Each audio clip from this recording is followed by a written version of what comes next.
Olá, amigos! Lucas de volta com mais um vídeo de astrologia e hoje nós vamos falar sobre como planetas regentes e casas astrológicas se relacionam. E saber interpretar uma associação entre regentes e casas é de fundamental importância para se entender como a astrologia védica funciona, é fundamental para leituras astrológicas e muito importante para, de fato, entender o que os planetas estão provocando num horóscopo natal. E essa análise é baseada nos ensinamentos de Maharishi Parashara nos escritos de seus discípulos contidos no Brihat Horashastra. Para essa análise, eu vou falar bastante devagar. Peguem lápis e papel e anotem, porque isso vai ajudar vocês a melhor frisar o conteúdo para que quando vocês se debruçarem em mapas, a leitura se torne mais orgânica. Pelo menos escrever funciona para mim. Vale lembrar que em astrologia védica nós separamos os planetas entre benéficos naturais e maléficos naturais. Os benéficos naturais são a Lua, Mercúrio, Vênus e Júpiter.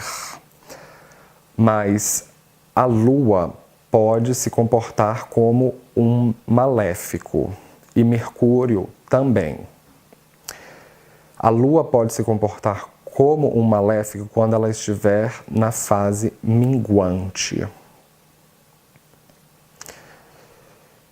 E Mercúrio vai se comportar como um maléfico se ele fizer conjunção com um maléfico natural, porque ele é um planeta coringa, ele se adapta de acordo com o planeta com o qual ele compartilha a casa. A Lua vai se comportar como um benéfico natural quando ela estiver na sua fase cheia ou brilhante, e para isso ela deve estar numa exata oposição de 180 graus do Sol. E Mercúrio se comportará como um benéfico natural quando ele ou estiver sozinho numa casa ou quando ele estiver fazendo uma conjunção com um benéfico natural. E já os maléficos naturais serão o Sol, Marte, Saturno. Não necessariamente nessa ordem, eles serão potencialmente maléficos, não necessariamente nessa ordem, mas o Sol em astrologia védica é um maléfico porque ele tem o poder de conceder a vida, conceder prana, mas retirar a vida com excesso de calor. E Rahu e Ketu são maléficos e são conhecidos na astrologia ocidental como o nó do norte e o nó do sul da Lua, respectivamente.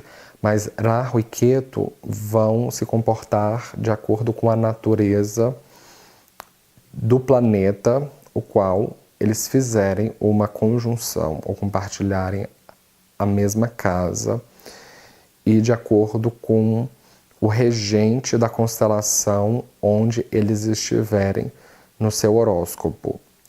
Sabendo disso, Parashara diz que quando um benéfico rege uma casa angular, ele perde o seu caráter auspicioso.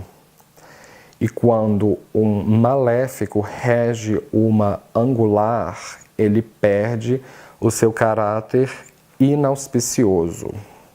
Mas vamos colocar um parênteses aqui, porque em nenhum momento Parashara diz que só pelo fato de um benéfico natural reger uma angular, que ele vai ser um maléfico. Ele não diz isso. O que ele diz é que quando um benéfico natural rege uma angular, ele perde o seu aspecto benéfico e se comporta de maneira neutra. A mesma coisa, um maléfico regendo uma angular. Ele perde a sua característica maligna e se comportará de maneira neutra.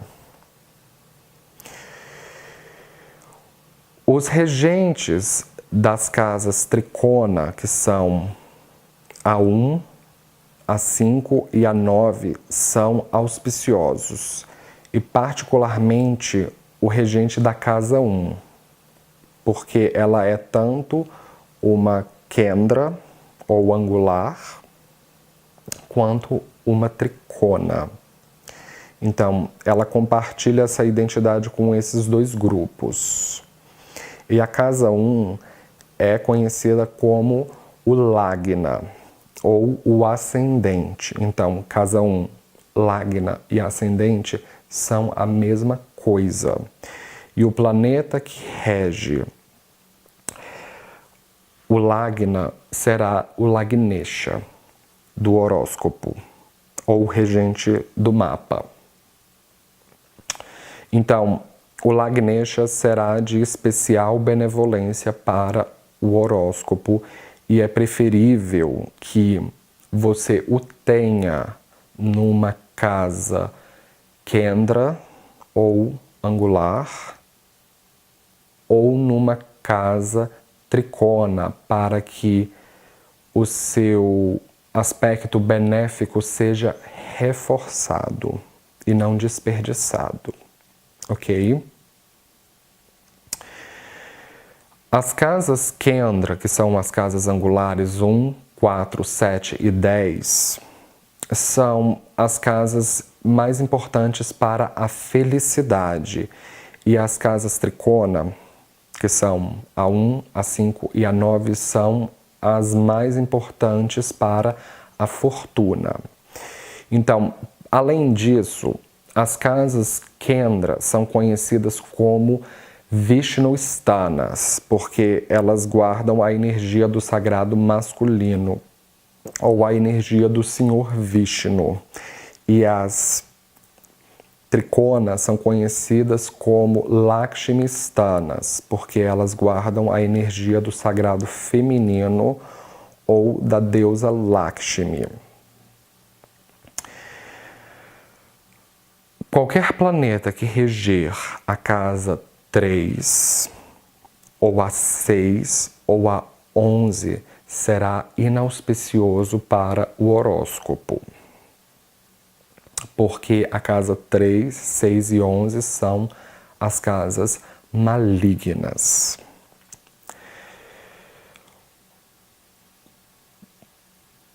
As casas 3, 6 e 11 são conhecidas na literatura védica como Trishadaya ou Trishadya. Dependendo da região da Índia, pode haver essa variação de pronúncia. Então, Tri mais Shad mais Aya significa literalmente 3, 6 e 11, respectivamente. Os efeitos dos regentes da casa 8 e 12 vão depender de associação.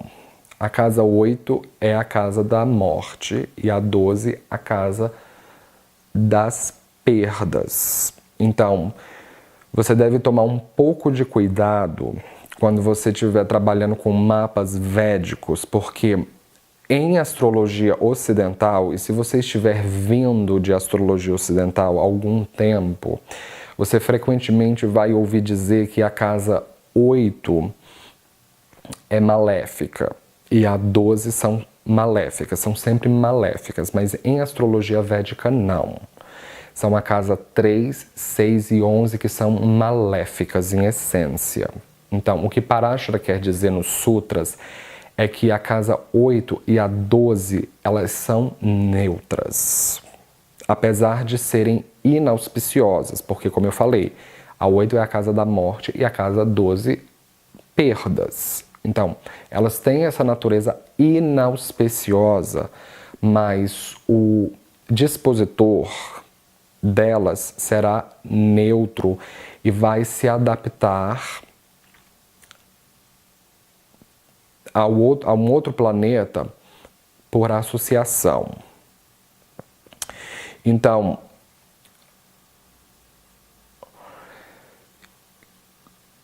as casas astrológicas, elas têm uma ordem de significância ou uma ordem de importância. O que significa que do grupo das casas Kendra ou das angulares, a 10 é a mais auspiciosa do grupo. A 7 é a segunda mais auspiciosa. A terceira mais auspiciosa vai ser a casa 4 e a menos auspiciosa vai ser a 1. Das casas tricona, a casa 9 é a mais potente do grupo. A 5 é a segunda mais potente e a 1 a terceira mais potente. Do grupo das Trishadaya, a 11 é a mais maligna do grupo. Então, a casa 6 é a segunda mais maligna e a terceira mais maligna.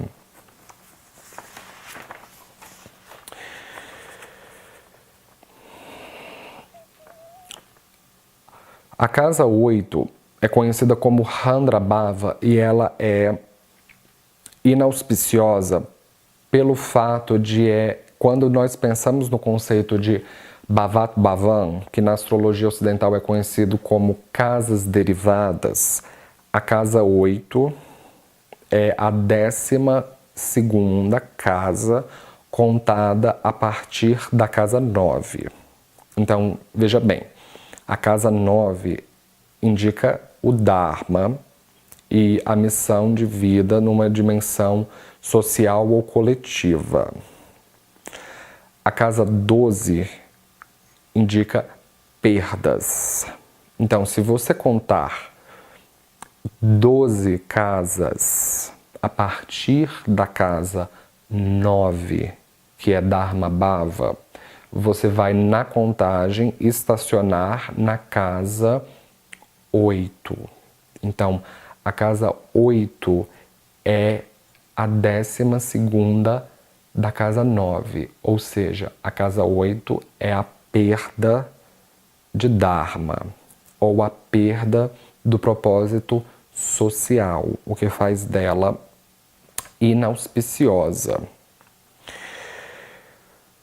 Embora Parashara tenha reconhecido que a casa 8 e a 12 sejam em essência neutras, embora inauspiciosas, caso você tiver no seu horóscopo natal um planeta compartilhando a regência da casa 8 com uma casa Trishadaya ou uma casa maligna, o planeta será terrível para o mapa e capaz de causar sofrimento na vida do nativo.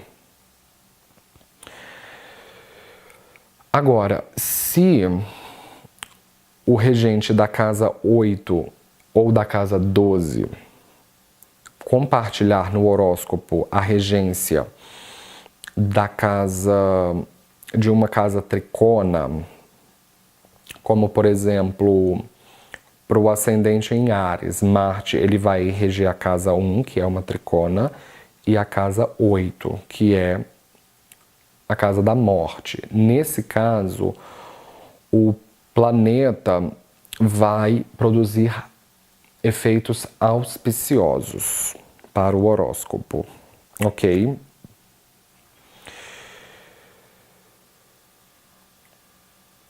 Agora, se uma casa Kendra ou uma tricona é simultaneamente regida pela casa 8, no caso do ascendente em Áries, Marte rege a casa 8 e uma tricona ou uma Kendra.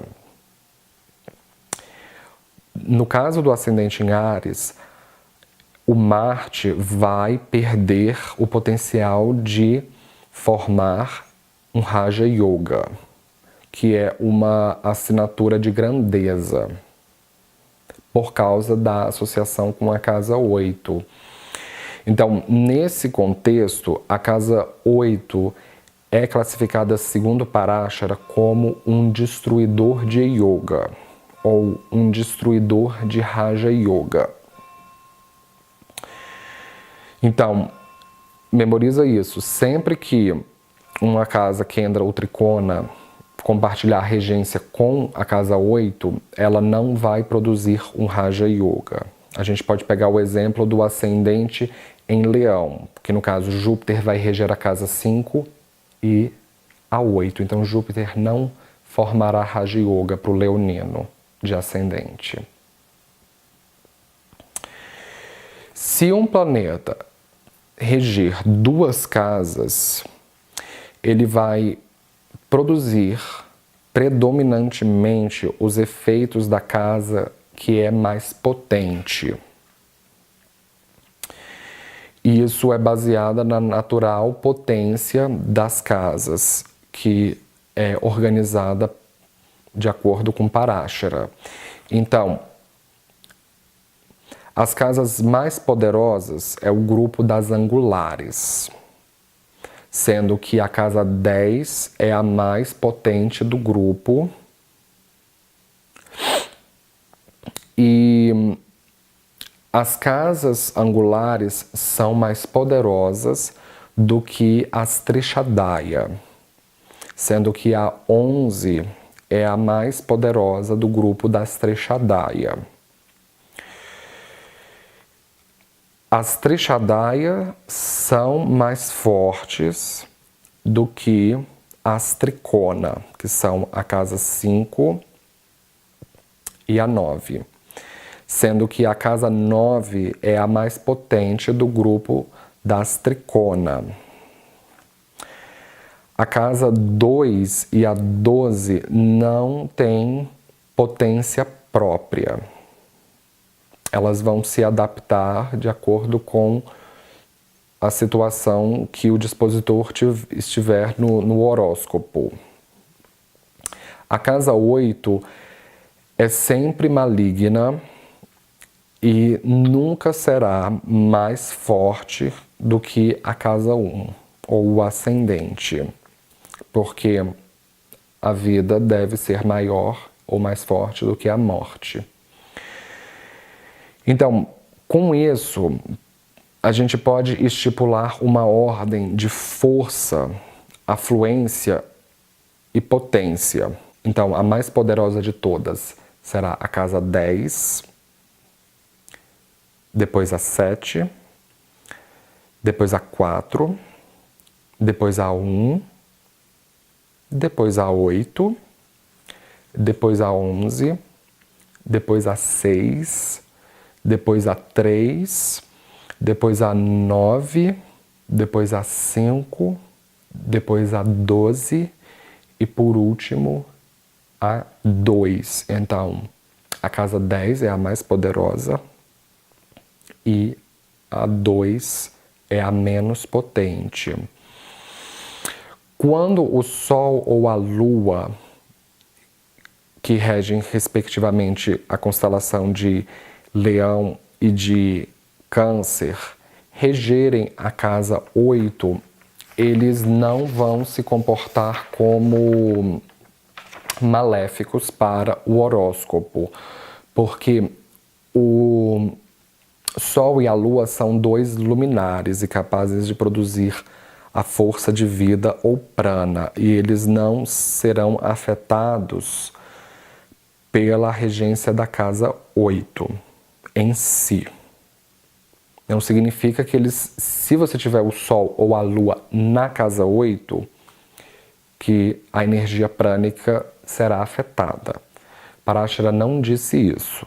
Ele não disse que o Sol ou a Lua dentro da casa 8 serão afetadas. O que ele disse é que se o Sol ou a Lua regerem a casa 8, no caso, para o ascendente em Sagitário, o sagitariano vai ter Câncer na casa 8, e para o ascendente em Capricórnio, o capricorniano de ascendente vai ter o Sol regendo a casa 8. Eles não vão se comportar como maléficos para esses horóscopos em si, porque os luminares são planetas de natureza sátvica ou de natureza santa, e eles não vão sofrer com a regência de Chandrabhava. Com isso, eu gostaria de fechar. Eu espero que essa aula tenha sido útil. E se for, por favor, não esqueça de se inscrever no canal, não esqueça de dar um joinha embaixo da tela. Eu posto vídeo de astrologia toda semana, esteja sempre ligado para você não perder nada. E como sempre, nos vemos na próxima. Obrigado.